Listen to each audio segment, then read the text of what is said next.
Chicos, buenos días.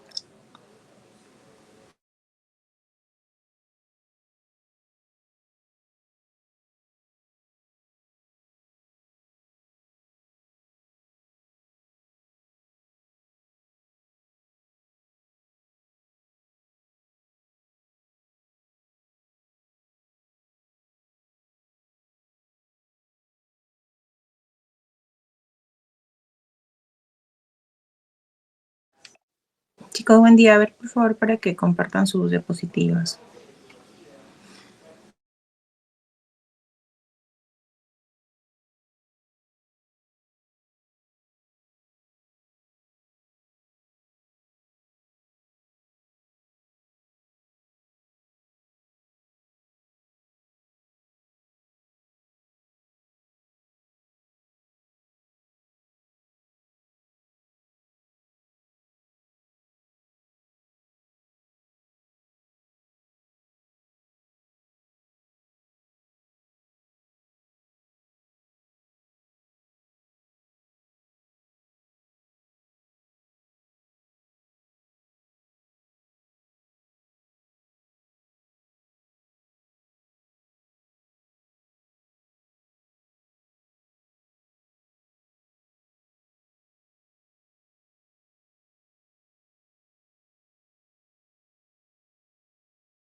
Ya, buenos días, Miss.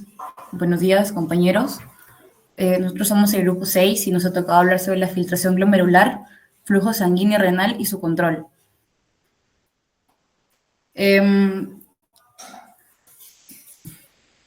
Hablando de las características y determinantes del flujo sanguíneo renal. Bueno, la filtración glomerular está determinada por, en este caso, la suma de las fuerzas hidrostática y colidosmótica a través de la membrana glomerular, que esto da lugar a lo que es la presión de filtración neta, y por el coeficiente glomerular KF. Esta es una fórmula matemática donde la filtración glomerular es igual al producto del coeficiente de la presión de filtración neta. Ahí se puede observar en este caso a la primera flechita, donde dice FG, que es la filtración glomerular, va a ser igual al coeficiente por la presión de filtración neta. Bueno, la presión de filtración neta representa lo que es la suma de las fuerzas hidrostática y colidosmótica que favorecen o se oponen a la filtración a través de los capilares glomerulares. Estas fuerzas son, en este caso, la presión hidrostática dentro de los capilares glomerulares, que es la presión hidrostática glomerular, también llamada PG, que se puede observar en el grafiquito que está ahí a la derecha, donde dice PG. Y la presión hidrostática en la cápsula de Bowman, que es la PB, fuera de los capilares que se oponen a la filtración. Y la presión colidosmótica de las proteínas plasmáticas en el capilar glomerular, que se oponen igualmente. Y la presión colidosmótica de las proteínas en la cápsula de Bowman, que se leería como PB, que favorece la filtración. En condiciones normales, la concentración de proteínas en el filtrado glomerular es tan baja que la presión colidosmótica en el líquido de la cápsula de Bowman se considera cero. En este caso, lo he explicado anteriormente, se observa en la segunda flecha, donde la filtración glomerular puede expresarse, por tanto, como sigue, ahí se ve la FG es igual al coeficiente por el PG, el PB, la PG y la PB. Un resumen de todo lo anterior dicho sería el último gráfico a la derecha, donde dice fuerzas que favorecen la filtración. Esto se ve en lo que es milímetros de mercurio, donde podemos observar que la presión hidrostática glomerular es de 60, hablando de fuerzas que favorecen a esta filtración. Es de 60, la presión colidosmótica en la cápsula de Bowman es de 0. Fuerzas que se oponen a esta filtración sería la presión hidrostática en la cápsula de Bowman con 18 milímetros de mercurio y la presión colidosmótica capilar glomerular que sería de 32 milímetros de mercurio. En realidad, lo simplificado para hallar la filtración glomerular sería restar lo que es 60 menos 18 menos 32, que eso nos va a dar un valor de 10 milímetros de mercurio. Siguiente diapositiva, por favor.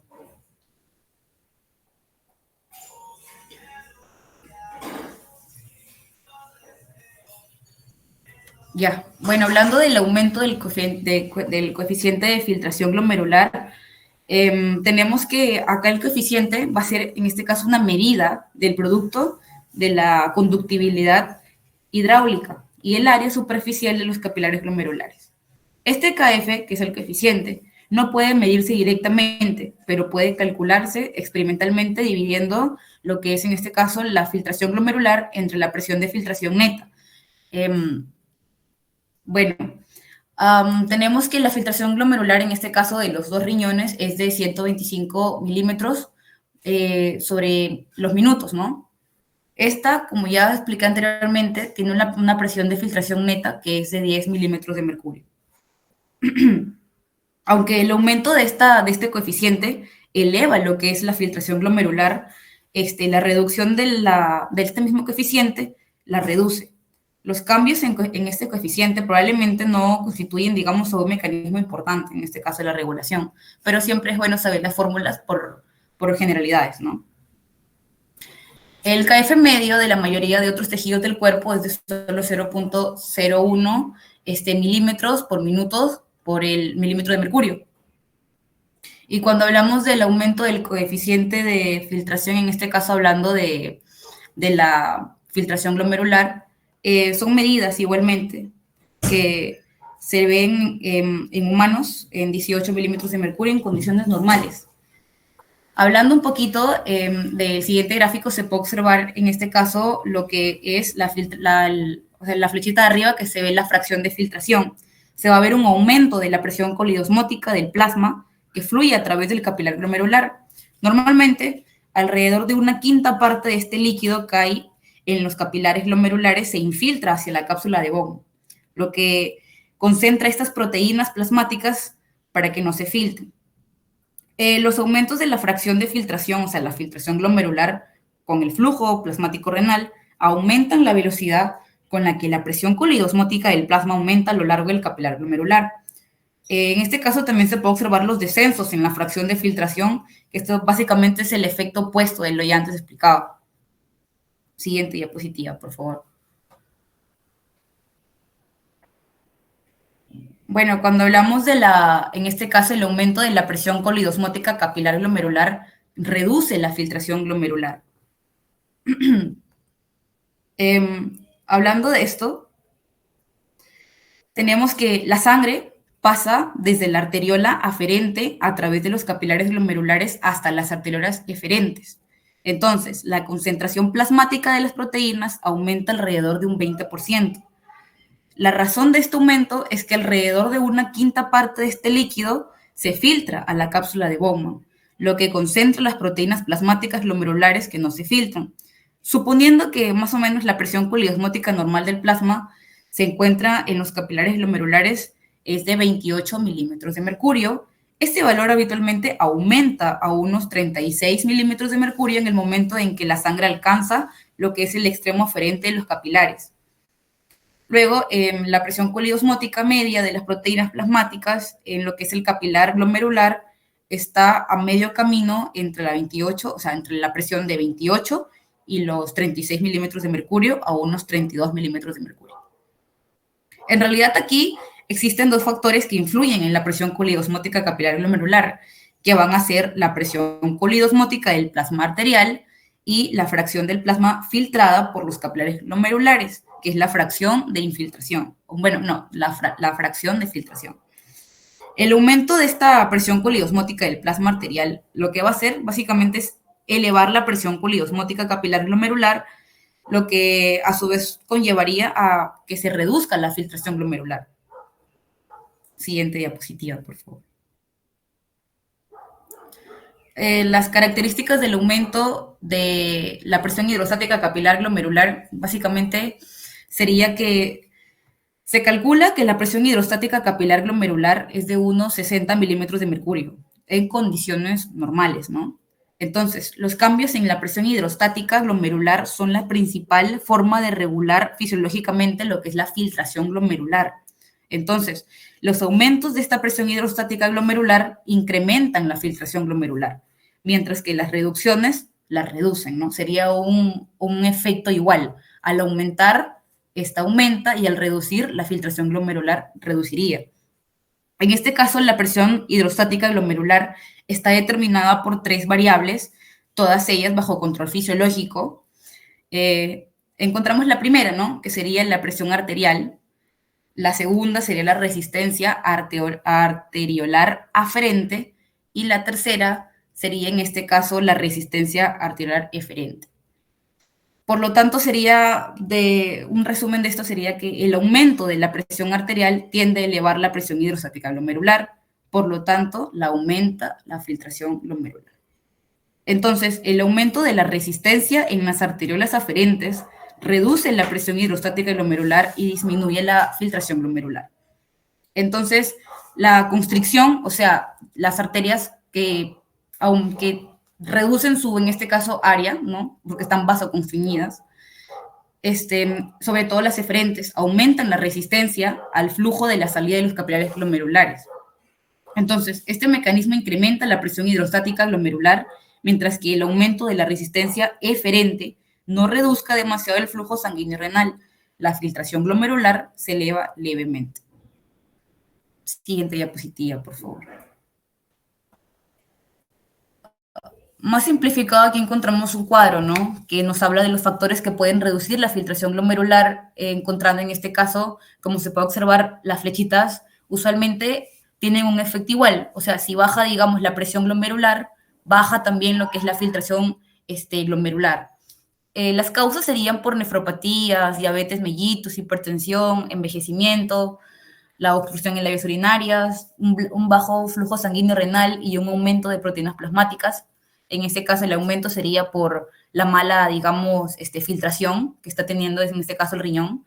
La baja presión arterial, la baja angiotensina 2, que será explicada después por mi compañero, y la actividad y la alta actividad simpática, como son hormonas vasoconstrictoras, que lo que van a hacer es reducir o constriñir las arterias. Siguiente diapositiva, por favor. Hablando del flujo renal, en este caso tenemos que el flujo renal y el consumo del oxígeno a nivel de los humanos, porque también el Guyton nos habla de perros, pero acá vamos a concentrarnos de humanos, experimentos. Los riñones consumen normalmente el doble de oxígeno que el encéfalo, pero tienen casi 7 veces más flujo sanguíneo.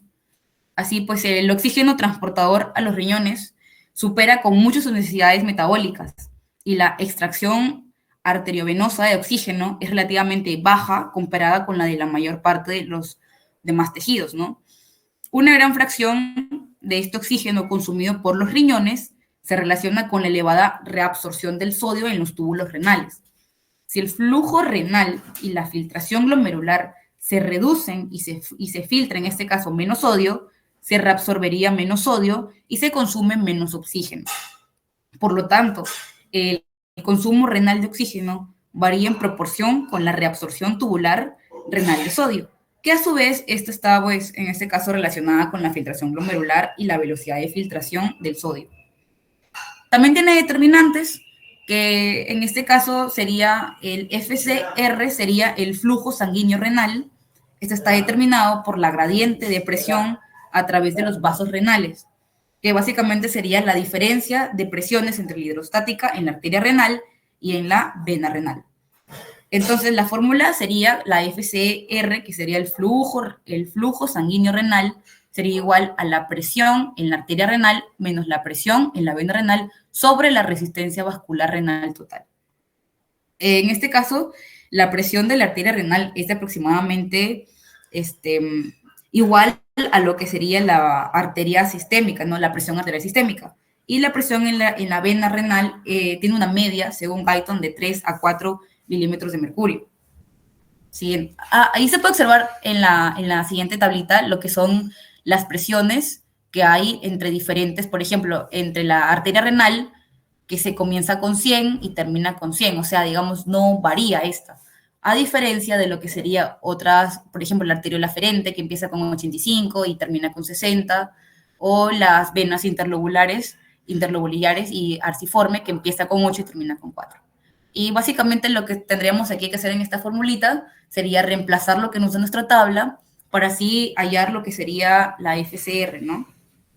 Vendría siendo pues el flujo sanguíneo renal. Siguiente diapositiva, por favor. Bueno, acá encontramos lo que es el flujo sanguíneo en los vasos rectos de la médula renal, es muy bajo comparado con el flujo en la corteza renal. Eso es una parte pequeñita que nos dice el Guyton, ¿no? Que la parte externa del riñón, la corteza renal, recibe la mayor parte del flujo sanguíneo renal. O sea, el flujo sanguíneo en la médula renal supone solamente un 1 a un 2% del flujo sanguíneo renal total. El flujo en la médula renal procede de lo que es la porción especializada del sistema capilar peritubular llamada vasos rectos. Estos descienden paralelos a lo que son las asas de Henle y después vuelven de nuevo junto a las asas de Henle hasta comenzar la corteza y ahí entran en lo que es a vaciarse, ¿no? Sistemáticamente, venosamente, ¿no? Donde los vasos rectos son importantes para los riñones porque estos pueden formar una orina concentrada. Y lo que se ve en la siguiente tablita, que es ahí donde dice hormona autocorticoide, esas van a ser hormonas y autocorticoides que influyen en la filtración glomerular. ¿En qué sentido? En que estas básicamente van a regular a nivel, por ejemplo, hablando de la noradrenalina, que es en este caso hormonas, que su efecto va a ser vasoconstriñir. ¿Qué cosa? Las arteriolas, aferentes y eferentes. Entonces, nosotros tenemos un tubo y se achica, o sea, se vasoconstriñe, ¿qué va a suceder? Va a reducir, ¿no? Va a reducir el flujo que está pasando a través de ese tubo. Entonces, esto reduciría lo que sería la filtración glomerular y el flujo sanguíneo renal. Entonces, Estas, bueno, un poquito de teoría de cada una de ellas sería que al menos la noradrenalina y la adrenalina son liberadas por la médula suprarrenal. Y básicamente estas tienen un efecto hemodinámico y va a estar en este caso en el sistema nervioso simpático inervadas por ellos, ¿no? Que van a activarse ante, no sé, digamos, un desmayo, cosas por el estilo, o un efecto de huida, ¿no? Y aquí también encontramos, mira, en la tabla también encontramos lo que es la endotelina. Este es un péptido que se libera por las células endoteliales y su función va a ser la misma, de contribuir con la hemostasia, ¿no? ¿Para qué? Para que se disminuya la pérdida de sangre. Lo mismo va a tener un efecto vasoconstrictor, o sea, va a disminuir el diámetro de las arteriolas para que reduzca esta filtración glomerular.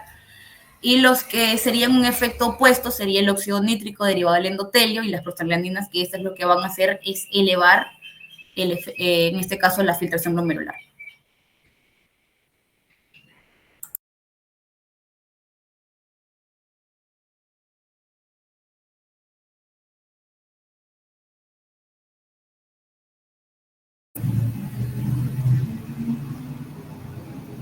Bien.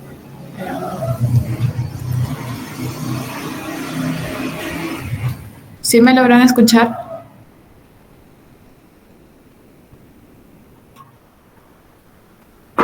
Sí, sí se escuchan. Ya. Ahora hablaremos sobre el control fisiológico de la filtración glomerular y del flujo sanguíneo renal. La filtración glomerular y el flujo sanguíneo renal están en relación.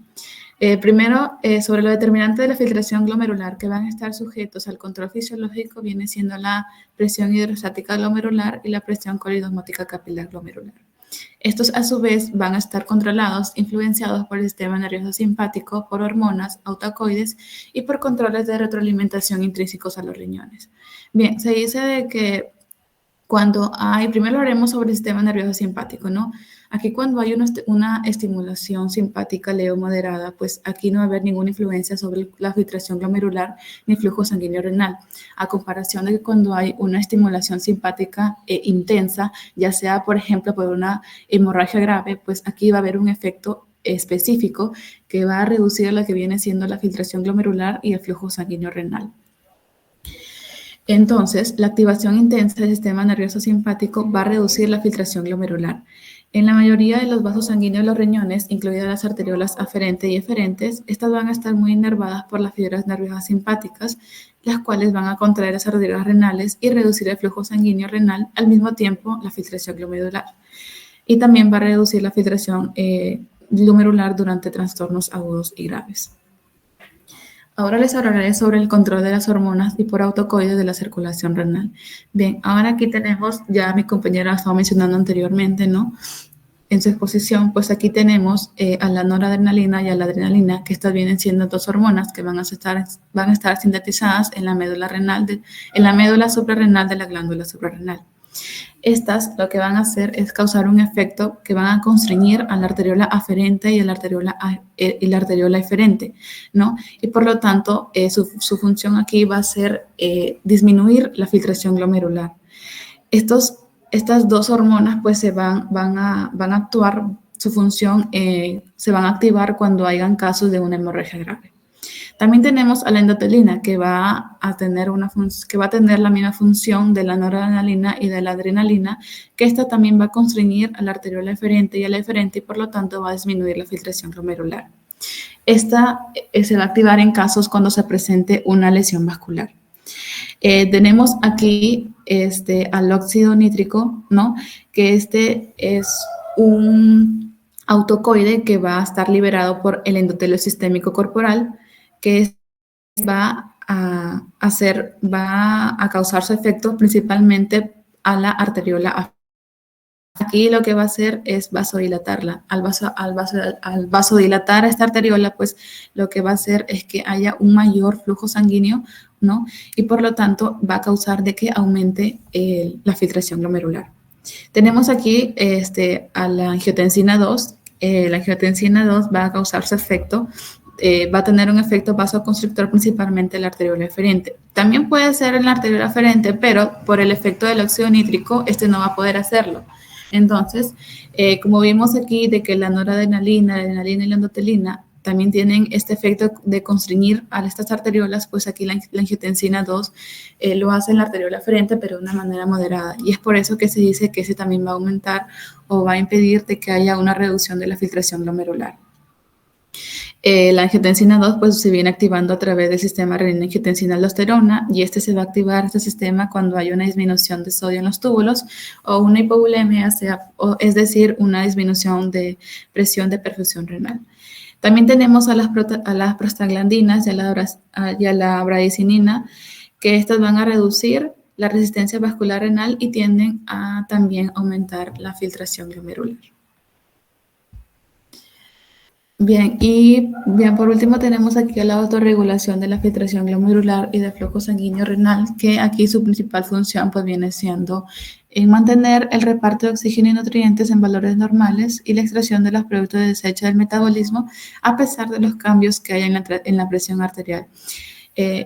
Más específico lo puedo explicar de que así la presión arterial sistémica esté aumentada, esté disminuida, pues la autorregulación lo que va a hacer es mantener va a mantener constante lo que viene siendo el flujo sanguíneo renal y la filtración glomerular. Aquí no va a presentar ningún cambio, así la presión arterial esté disminuida o aumentada.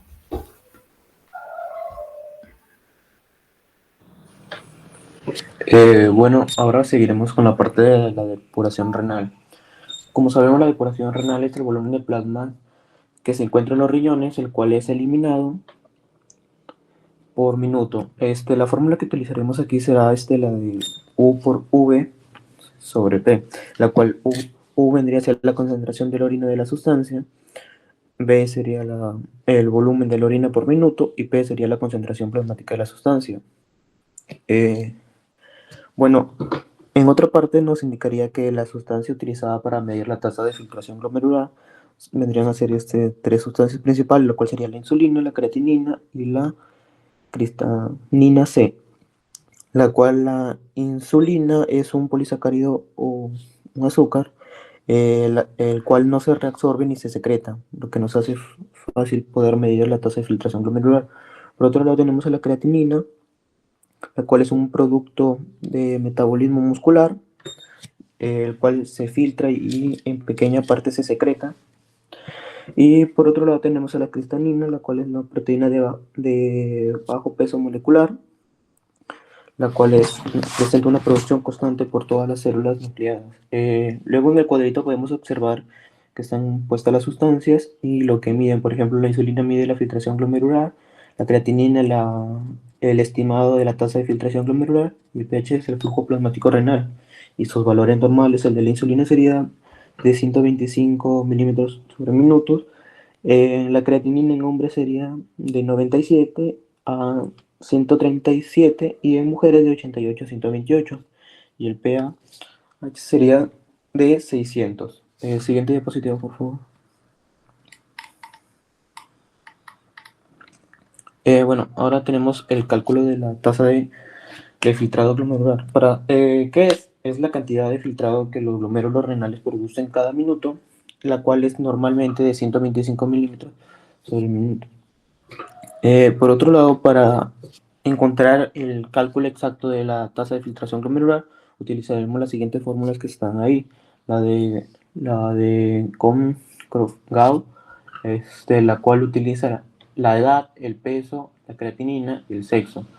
Después la de MDRD, la cual es la más enfocada en pacientes con enfermedades renales crónicas, y la siguiente, la CKD-EPI, la cual es la más exacta en los valores normales de la TFG.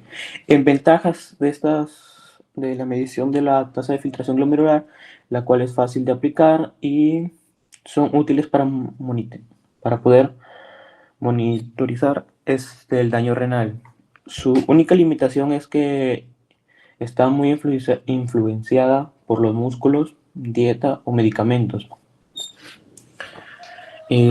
Por otro lado tenemos la medición del flujo plasmático renal o el FPR, la cual es el volumen de plasma que pasa por los riñones cada minuto, que su valor normal es de 600 milímetros sobre minutos, el cual ¿Cómo se mide esta tasa de flujo plasmático renal? Se mide usando el PAH, el cual es el ácido para aminohipúrico, el cual se filtra y se secreta casi totalmente en el primer paso renal. Y por otro lado, tenemos que es ideal para permitir estimar el flujo plasmático efectivo. Siguiente diapositiva, por favor. Por otro lado, tenemos a la relación entre el FPR y el TFG. ¿Cuál es fracción de filtración? Que se conoce como fracción de filtración. Aquí tenemos que la fracción de filtración es la proporción del plasma renal que se filtra en los glomérulos, en el cual utilizaremos que el FF es igual a la tasa de filtración glomerular sobre el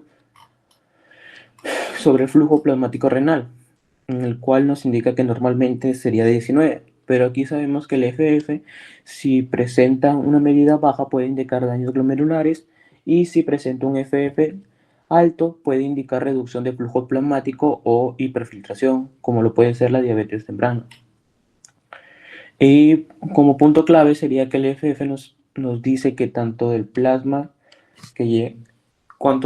llega a los riñones realmente, cuánto del plasma que llega realmente a los riñones se filtra. Por última parte tenemos las interpretaciones clínicas de las pruebas, en la cual digamos que nos dice qué podemos ver en las enfermedades. Aquí podemos ver que la reducción del TFG es un signo temprano de una enfermedad renal, y que la creatinina elevada es igual nos presenta daño en un paciente, porque primero debe disminuir bastante la tasa de filtración glomerular.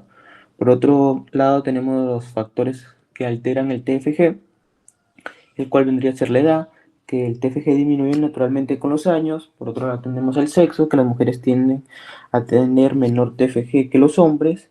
Y por último, sería la masa muscular, en la cual anteriormente ya he indicado que esta influye mayormente en la creatinina, donde más músculo, más creatinina, y menos músculo, menos creatinina. Y eso sería todo. Gracias. Ya, a ver, muy bien. Bueno, en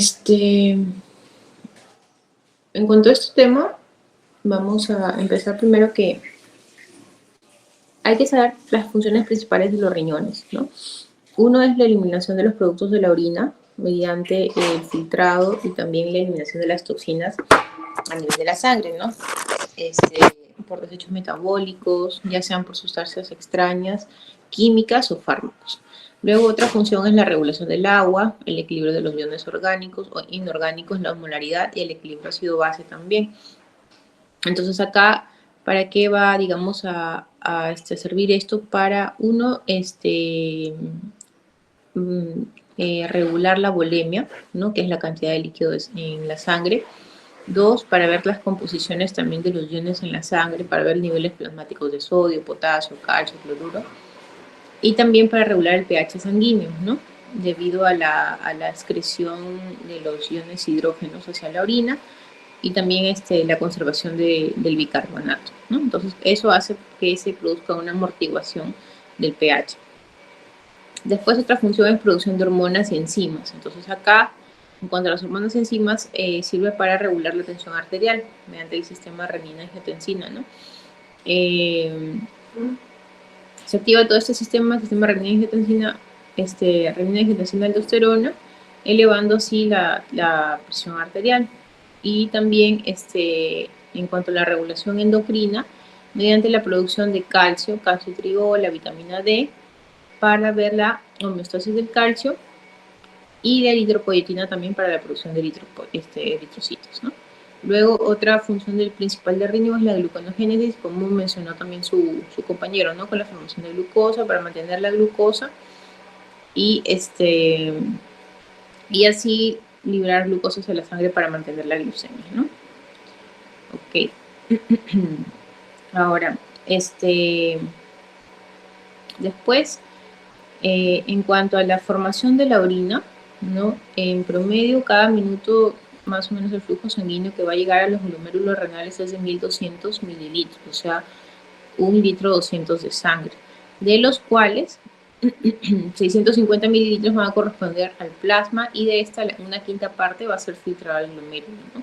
Entonces, cada 24 horas aproximadamente los riñones van a filtrar en promedio más de 60 veces todo el plasma sanguíneo.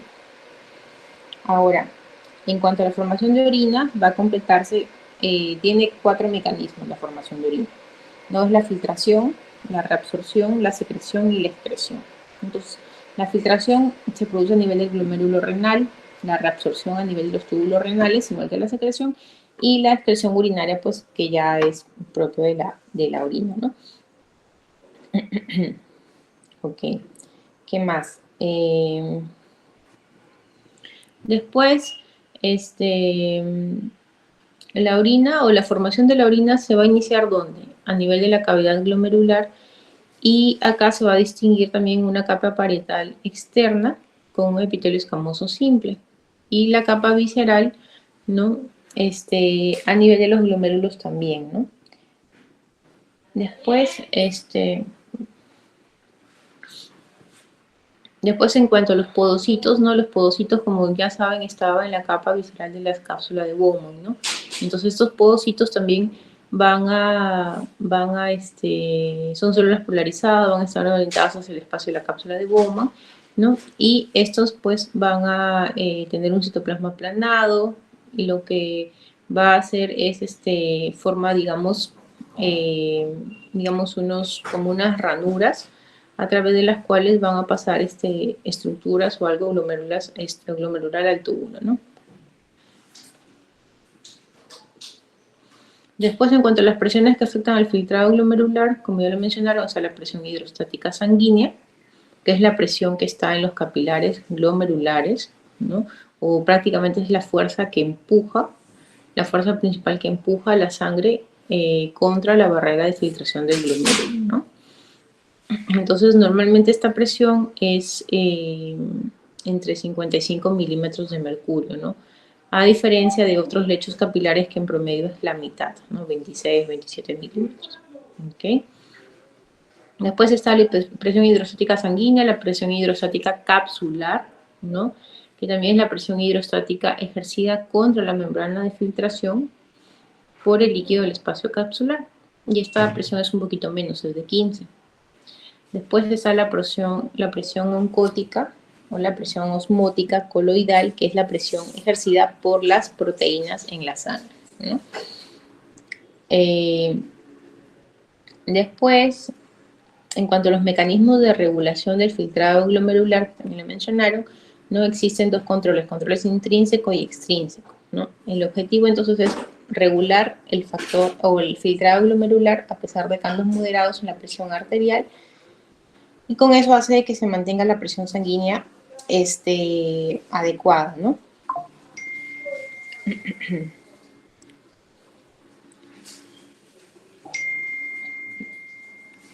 Después, en cuanto al sistema renina, angiotensina, aldosterona, ¿no? Igual lo que hace es la parte de la renina, la estimulación de la renina, hace de que se produzca también, se cambie a angiotensina, ¿no? Angiotensina 1. Y eso también creo que yo les pregunté en el examen, si no me equivoco. No sé si fue a ustedes. Algo del sistema de renina.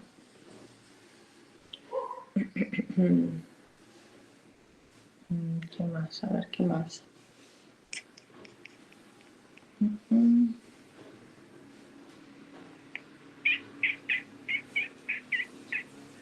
ver.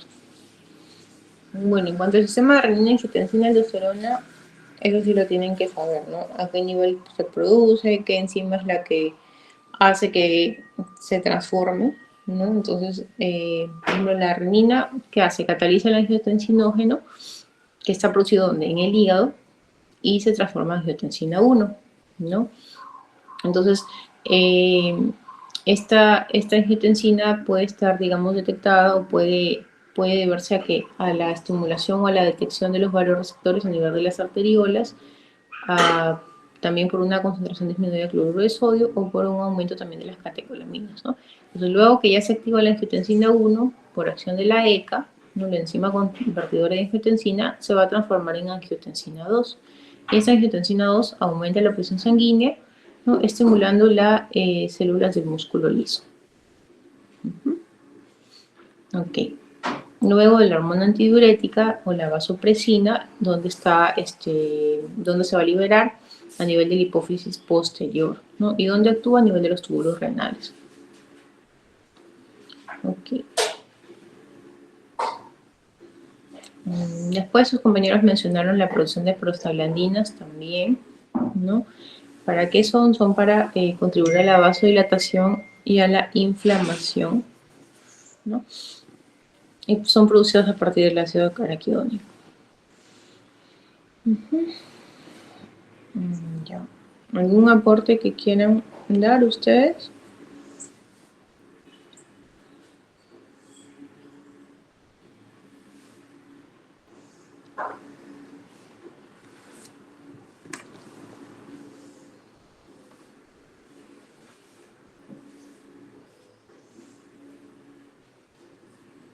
¿No? Bueno, al grupo anterior, a la semana 5, tenía que exponer primero. Bueno, a ver, ya que expongo.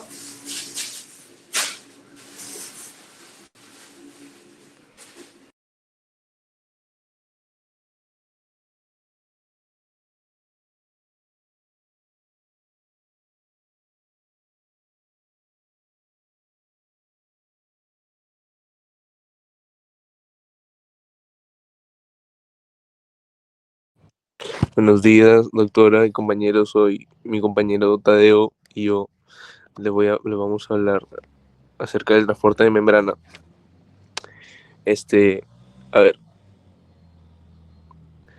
la puerta entrada y salida de las células, todas las células están rodeadas por una membrana plasmática en sí. Es una estructura semipermeable que actúa como una, podríamos decir, frontera inteligente. Su función principal en sí es controlar el paso de sustancias de dentro hacia afuera de la célula, asegurando que entren nutrientes necesarios y que estos también y que salgan los desechos, pues claro, manteniendo así el equilibrio, que el equilibrio, como todos lo conocen, es la homeostasis, y para que salga correctamente van a existir varios mecanismos de transporte que se clasifican en, bueno, como todos conocen, el pasivo y el transporte activo. El transporte activo de movimiento gradiente natural a favor de gradiente. Este tipo de transporte, las sustancias se mueven desde donde hay mayor concentración hacia donde hay menos, sin que la célula gaste energía. Por eso es el transporte pasivo. Y acá normalmente se van a incluir los tres procesos principales: la difusión simple, facilitada y canales iónicos. La difusión simple, acá van a pasar las moléculas pequeñas y no polares, es lo simple en sí, como el oxígeno, el dióxido de carbono. Estas van a atravesar directamente la membrana, pasando entre los fosfolípidos de esta, y este proceso es esencial para la respiración celular, ya que esto va a permitir que se puedan intercambiar los gases. En la difusión facilitada, sustancias polares como la glucosa o iones como el sodio y potasio no pueden cruzar la membrana libremente, o sea, por lo que necesitan ayuda de unas proteínas transportadoras, como por ejemplo, van a necesitar en sí proteínas transportadoras que las ayuden en los canales iónicos por los poros que permiten paso rápido de iones, como las permeasas, las proteínas que cambian su forma para llevar las moléculas específicas, por ejemplo, el transporte de glucosa. La ósmosis es un caso especial en sí, eh, pero solo del agua. El agua se mueve desde zona baja de concentración de solutos hacia zonas altas de concentración. Este proceso en sí es crucial para evitar que las células se deshidraten o se hinchen demasiado. Un ejemplo práctico es, por ejemplo, si nosotros ponemos una célula en agua destilada, el agua entrará por ósmosis y la célula se hinchará. En cambio, si le colocamos en una solución de salina concentrada, perderá el agua y esta se va a arrugar. El transporte activo, gastando la energía para ir en contra de la corriente, esto es al revés. A veces la célula va a necesitar mover las sustancias en contra de su gradiente, o sea, de menor a mayor concentración, lo que va a requerir energía en forma de ATP. Y acá los principales van a ser la bomba de iones, con la bomba que todos conocemos, la bomba sodio-potasio, que es la más conocida. Por cada ATP gastado de 3 iones de sodio, fuera de las células se introducían dos de potasio. Y esto es muy importante para el potencial de las neuronas y músculos. Otras bombas como las de calcio ayudan en sí a la concentración muscular. Los transportadores ABC son proteínas que mueven moléculas grandes, como los nutrientes o toxinas. Estos también utilizan ATP y son importantes para la absorción intestinal y para que estos también tengan resistencia a los fármacos que se utilizan en células cancerosas. El transporte de las macromoléculas también, cuando las cosas son demasiado grandes. Algunas partículas eh, no pueden pasar por proteínas en sí, las transportadoras, como les había hablado, por lo que acá se van a usar las vesículas. Por ejemplo, en endocitosis, fagocitosis y pinocitosis. En la endocitosis la membrana se va a invaginar para englobar las sustancias externas, y acá tenemos la fagocitosis y pinocitosis. En sí, la fagocitosis son como, podemos decir, células comiendo, o sea, por ejemplo, los glóbulos blancos destruyendo bacterias. Y en pinocitosis podríamos llamarlo como células viviendo, o sea, van a absorber líquidos. En exocitosis, la célula va a expulsar los materiales, la liberación de los neurotransmisores o hormonas como la insulina. 4. La importancia de la membrana en la salud y enfermedad. La nutrición celular, sin transporte de glucosa o aminoácidos, las células no tendrían energía. Por ejemplo, en el sistema nervioso, la bomba sodio-potasio permite la transmisión de impulsos nerviosos. Por ejemplo, las enfermedades en los fallos del sistema causan problemas como la fibrosis quística, el defecto de los canales de cloruro o la diabetes.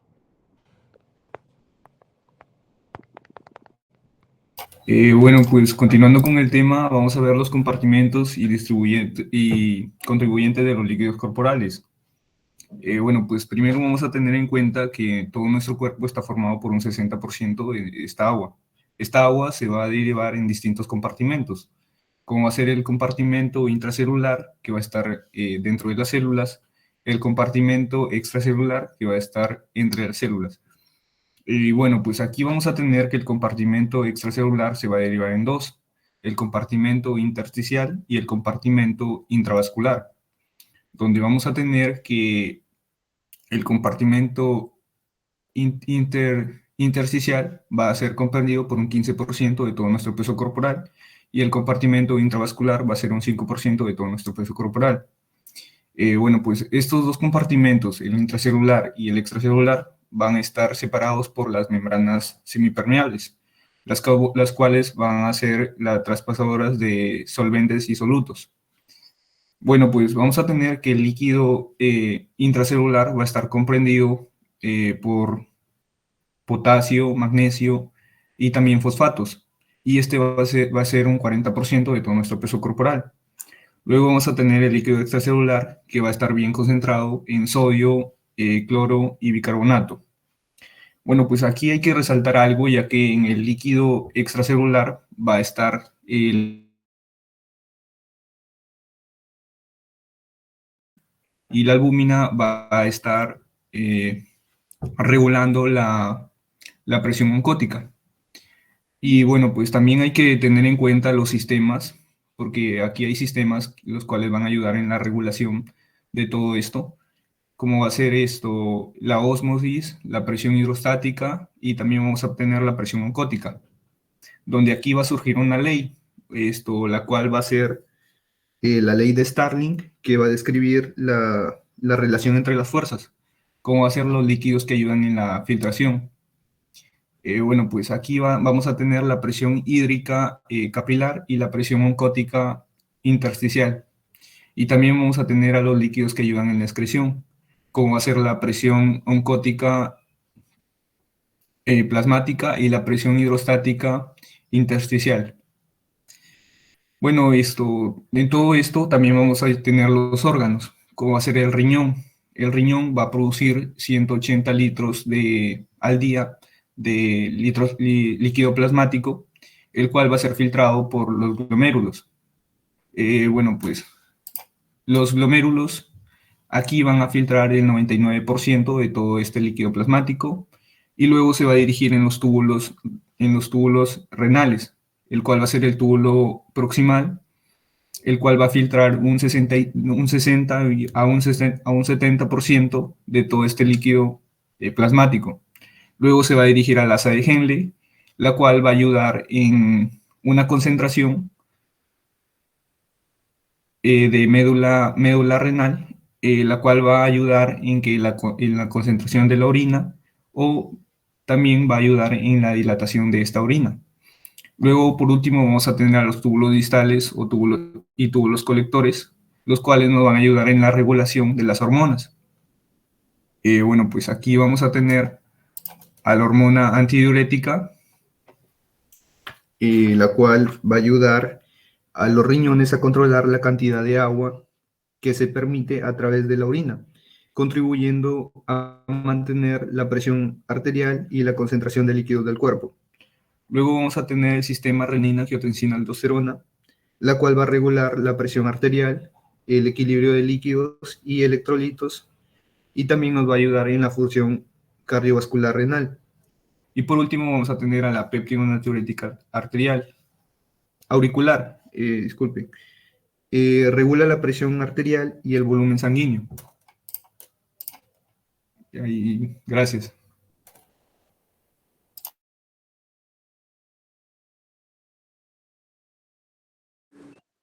Ok. Ya bueno, eso es casi lo que les estaba mencionando terminando la anterior exposición, ¿no?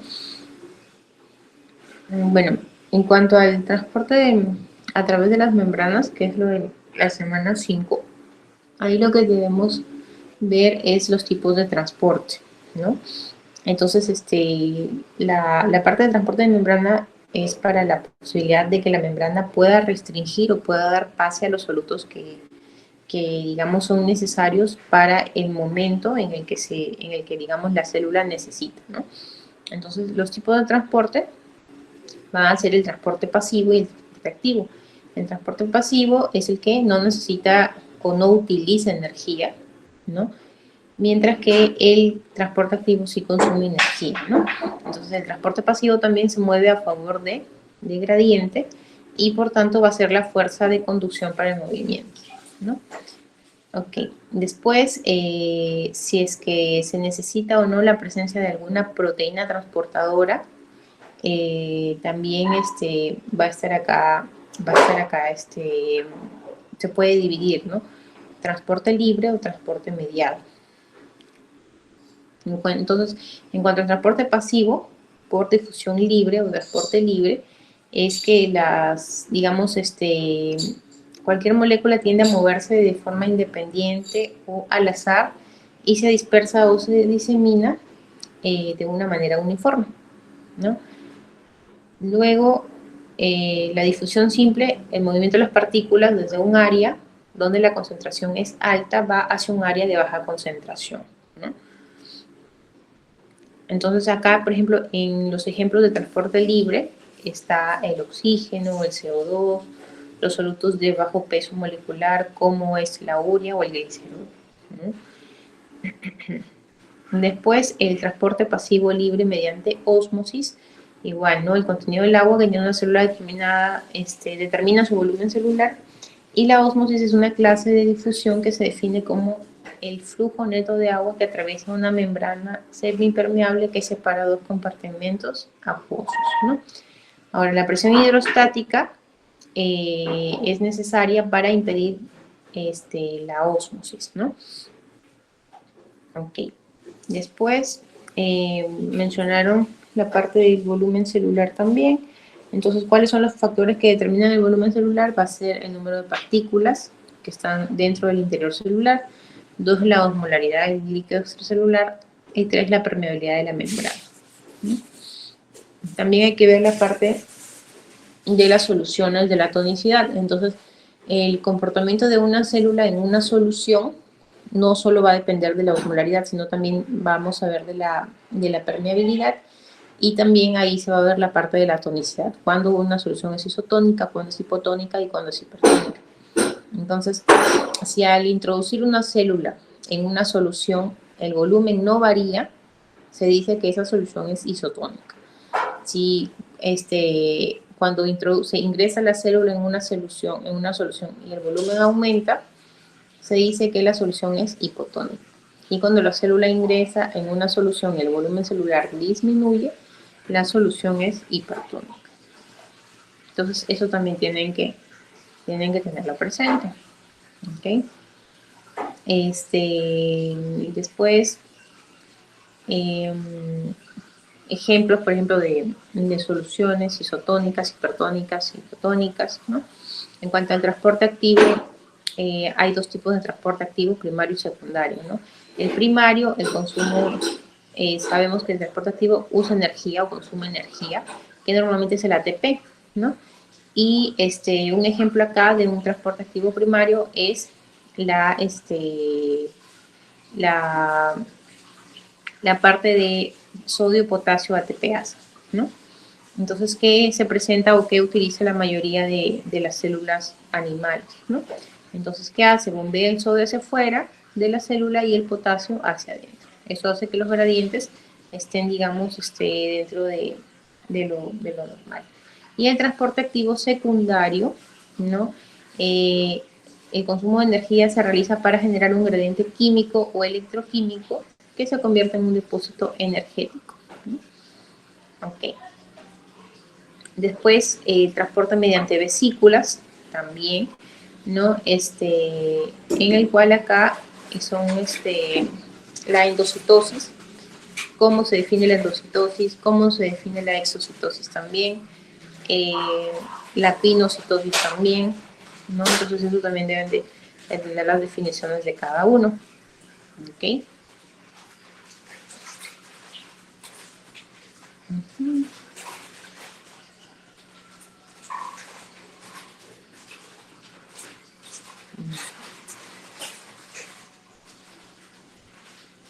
Okay. Igual, ¿algún aporte? Nada. Ya, chicos, a ver, en cuanto a su examen, las notas del examen, bueno, hay bastantes aprobados, bastantes que han aprobado, ¿no? Pero también hay varios desaprobados. La nota mínima es 0,2, luego hay un 4, luego hay 6, 8, 10, así. Y la máxima creo que es 16 o 18, ¿no? Que es una persona. ¿Sí? Entonces, pero la mayoría está aprobada. ¿Ya? Después, mañana se va a tomar el examen de la semana 4, 5 y 6, como les mencioné. Y la semana 7 la resolvemos mañana, la exposición de la semana 7, que esa también ya ingresaría a su examen parcial. Después, ¿qué más? Bueno, en cuanto a la asistencia, ahorita tienen asistencia todos. Ya, ya quien ingresó o no ingresó, quien atendió o no atendió, ya depende de ustedes. ¿Alguna consulta que quieran? O que deseen o que tengan. Nadie, ya. Los que han expuesto, por favor, le envían las diapositivas a Abigail para que me las envíe a mí, ¿ya? Para revisarlas. Entonces, mañana nos vemos a las 7 de la mañana. Estudien y cualquier cosa ya hablamos mañana. Hasta luego.